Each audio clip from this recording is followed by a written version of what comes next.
Saudações a todos! Hoje vamos dar início à nossa unidade 1, onde nós iremos estudar as propriedades físicas dos compostos orgânicos. Tópicos dessa aula: estudaremos primeiro a estrutura e as propriedades físicas, depois estudaremos o ponto de fusão, o ponto de ebulição e logo em seguida a solubilidade dos compostos orgânicos. Bom, estrutura e propriedades físicas. As propriedades físicas dos compostos dependem em grande parte da natureza das ligações que mantêm os átomos unidos uns aos outros na molécula. Como podemos observar na imagem ao lado, nós temos uma molécula e aqui nós podemos ver as linhas que seriam as ligações dessas moléculas, dos átomos formando essa molécula. Então são essas ligações que mantêm os átomos unidos e, consequentemente, formarão a molécula. Ponto de fusão. O que seria o ponto de fusão? Ponto de fusão, num sólido cristalino, as partículas, íons ou moléculas, que constituem as unidades estruturais, dispõem-se de maneira absolutamente regular, simétrica. Esta ordenação corresponde à repetição indefinida de uma célula geométrica unitária. Então aqui nós podemos observar na imagem ao lado o sal, e aqui como seria a estrutura dos cristais do sal, onde nós temos o NaCl, sendo o Na o roxo e o Cl o amarelo. Então a gente pode ver que eles formam um retículo cristalino. E é esse retículo cristalino é que dá essa forma cristalina ao sal. Ponto de fusão ainda. A fusão representa a passagem desse estado altamente ordenado de partículas, segundo uma rede cristalina, à disposição menos ordenada que caracteriza o estado líquido. Então, conforme a gente observa na figura ao lado, ao aquecermos um determinado cristal, ele vai, ao atingir sua temperatura de fusão, ele vai fundir, ele vai passar do estado sólido, altamente ordenado, para um estado líquido, menos ordenado.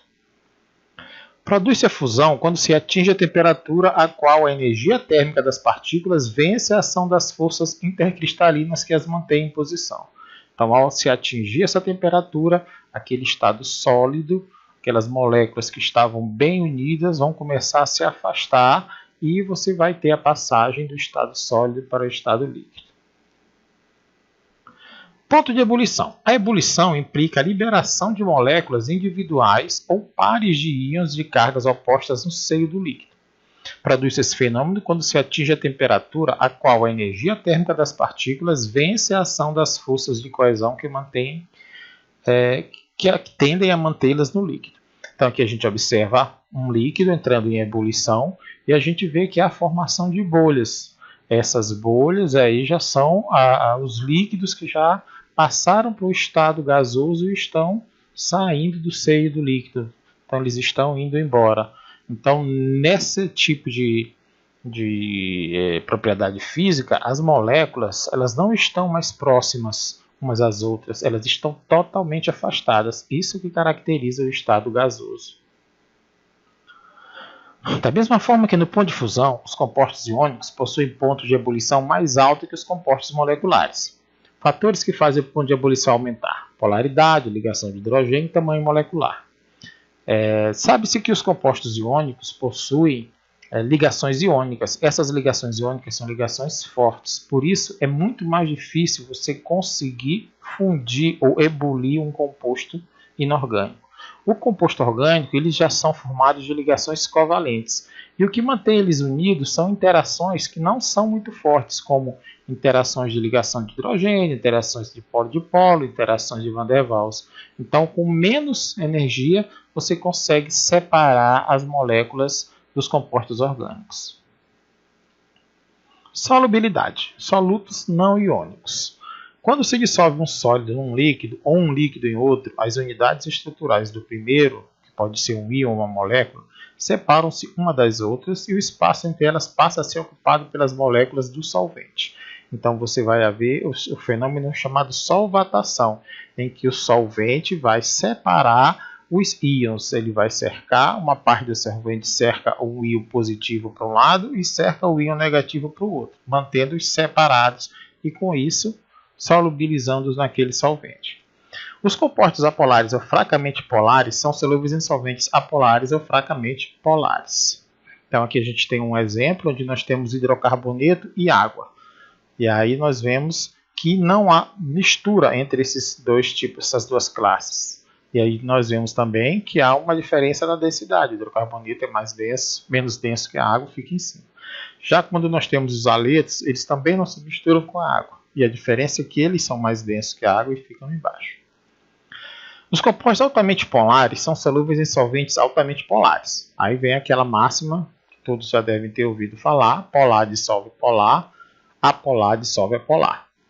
E da onde se tira aquela semelhante dissolve semelhante. Então, se meu composto é polar, meu solvente tem que ser polar. Se meu composto é apolar, meu solvente tem que ser apolar.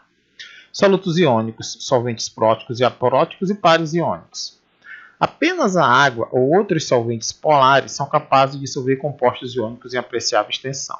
Então aqui nós temos uma outra figura onde nós temos água e álcool. Água e álcool se misturam, são compostos polares, tanto a água quanto o álcool.